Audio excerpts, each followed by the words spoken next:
The Squirrels Who Squabbled by Rachel Bright and Jim Field. In the towering forest where summer had been, the cool air bit fresh, and the mosses grew green. And as autumn edged in, and the sky raged red, the sleepiest creatures got ready for bed. While, up in a tree, swung a flighty young squirrel, who everyone knew as Spontaneous Cyril. Now, most foresty folks had seen to their needs. Through the plentiful months of mushrooms and seeds, they had built up their stores so they'd all be well fed through the frosting of winters that glittered ahead. But Cyril, he lived in the now and the here. He adventured and partied his way through the year. So his cupboard was empty, his hollow was bare, he hadn't a mouthful of food anywhere. But wait! What was that? Over there! Take a look! A single lone pine cone wedged in a nook.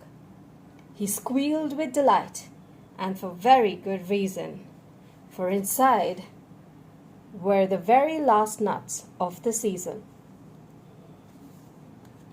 But Cyril wasn't alone.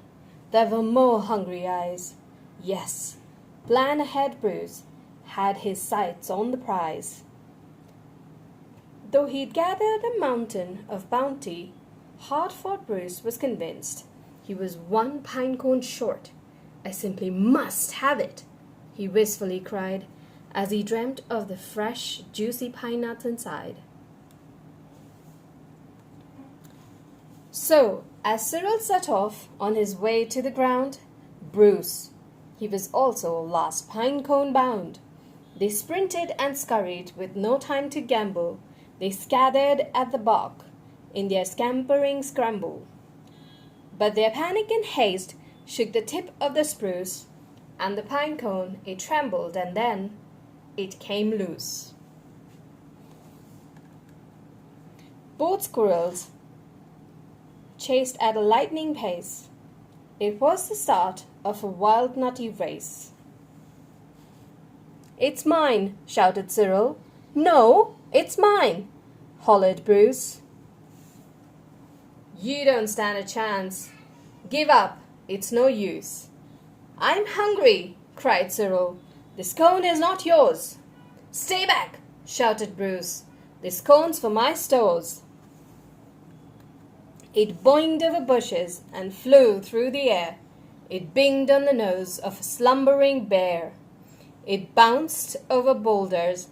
Then it came to a stop. Then tittered and wobbled and quivered and plop! Both squirrels followed. Oh, the water was fast. Would they learn that they needed each other at last? But each was intent on how he would win, so they didn't quite notice a bird sweeping in. Cyril and Bruce, they watched in dismay as the cone disappeared, up, up, up, and away. "Come back!" shouted Cyril. "There are nuts!" exclaimed Bruce. But all hope was gone.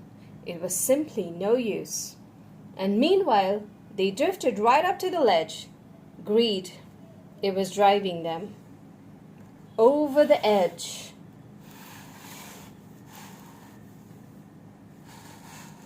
Cyril and Bruce, they had taken a fall.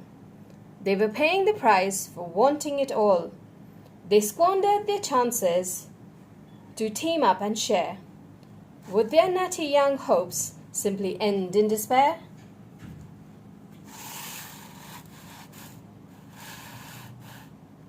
Bruised and bedraggled, they swept past dry land. Cyril grabbed at a branch with a trembling hand. Catching Bruce with the other, he heaved and he huffed, and dragged him to safety with pantings and puffs. They stared at the sky, quite lost in deep thought, until Bruce looked at Cyril and let out a snort. How silly we are, he proclaimed all in a giggle.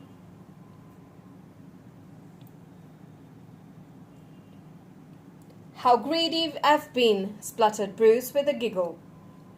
We shall change from today, may the squabbling cease. We should celebrate, seeing we're both in one piece.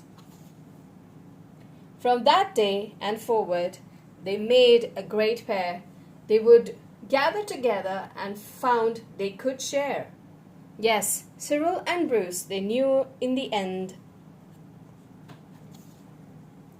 The best thing to share is a laugh with a friend. The end.